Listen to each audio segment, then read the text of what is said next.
gracias. Ante todo, muchas gracias por la invitación en participar y compartir de este panel. Y la verdad que me parece que es el punto más delicado de todos. Eh, Todos aquí hemos hablado, y los que me han precedido, de que básicamente esta es una comunidad técnica y científica que conoce la problemática, la entiende, la desarrolla las herramientas, tecnología. Sabemos que el carácter del riesgo es absolutamente transfronterizo y transnacional, y hay muchísimas organizaciones de Naciones Unidas, etcétera, que se abocan al tema y sacan sugerencias, eh, agendas, Ujú. etcétera. Pero bueno, todo esto en algún momento se tiene que materializar en el terreno. Y la materialización en el terreno son los gobiernos locales. ¿A qué nos referimos? Municipios, en muchos casos aún más chicos que un propio municipio, depende de la figura de cada país. En mi país se llama comisiones municipales, por ejemplo, que son los que viven el terreno del día a día. Y entonces, Reinaldo decía bien, tratar de explicarle que son 10 litros por metro cuadrado, o 100 milímetros, o 1000 metros cúbicos por segundo. Bueno, muchas veces por las faltas de capacidades que existen en esos gobiernos locales, no es fácil de entenderlo. Entonces, el primer punto que observamos nosotros de cuál es uno de los temas clave es la falta de recursos humanos capacitados en los gobiernos locales.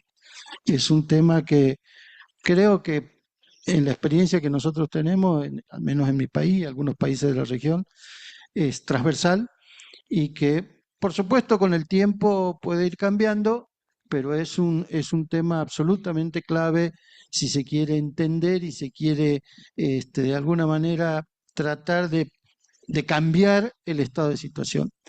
Desafortunadamente, la mayoría de los gobiernos locales son los que tienen las menores capacidades técnicas y científicas. Las capacidades técnicas y científicas están aquí. Yo me preguntaría hoy cuántos de los que estamos aquí pertenecemos a un gobierno local. Y a lo mejor no sé si alguno levanta la mano. Ojalá que sí. Bueno, menos mal que hay algún gobierno local. Y entonces creo, el primer cómo es decir, bueno, recapacitemos un poquito si no tendríamos que tener más en este tipo de foros gobiernos locales.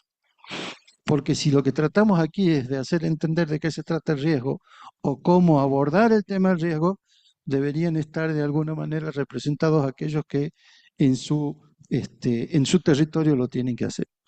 Alguna experiencia bueno, Mauro me ha bautizado como el más viejo o el más antiguo, no sé, no sé por qué. Efectivamente, la primera experiencia que tuvimos nosotros por allá por el año 2012 con Hidrovir fue un caso piloto en la República Argentina y se lo aplicó precisamente en una cuenca que estaba afectada en todo aspecto, tanto desde el punto de vista de las capacidades para los usos de agua con fines domésticos, pero también productivos e industriales. Bueno, se seleccionó una cuenca de esas características que incluía una ciudad capital de un estado provincial, pero incluía también muchos municipios, 4 o 5 municipios de los más grandes de la provincia de Jujuy. Bueno, se hizo el modelo, en aquel momento era casi experimental porque era un tema piloto con el padre de la criatura, con Fecado. Este, y bueno, no existía tampoco el Wateralog, se utilizaron otras herramientas, pero como resultado final, ¿a qué se llegó?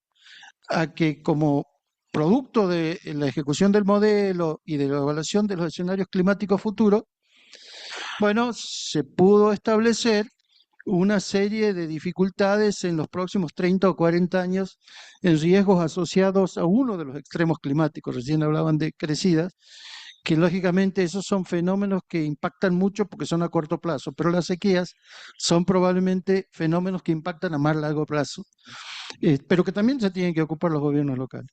Entonces, bueno, nos mostró esa experiencia que efectivamente todos estos municipios y la actividad productiva que, que ellos desarrollan estaría severamente impactada para el año 2050, 2060. Todo esto obtenido en base a la ejecución del modelo. Bueno, costó, se obtuvo el modelo, se lo presentó ante las autoridades locales, provinciales, pero después fue muy difícil llegar a los municipios. La verdad que llegar a los actores locales, fundamentalmente para tratar de hacer entender lo que significa el riesgo a largo plazo. Eso es un tema que creo que la academia debe abordarlo con mayor énfasis, tratar de hacer entender lo que significa un riesgo a largo plazo. Uno puede entender que mañana me inundo y me puedo morir, hasta inclusive. Ahora, hacer entender que dentro de 20 o 30 años no voy a tener agua para producir, creo que es algo que cuesta bastante más. De manera que para nosotros, en base a estas experiencias recogidas, creemos que uno de los cómo que es fundamental es tratar de incluir en este tipo de foros a los gobiernos locales. No es independiente un gobierno local a lo que le pasa Claro, o a lo que la ciencia puede muy producir. bien. De manera que entendemos que ese puede ser un aporte más que interesante. Excelente.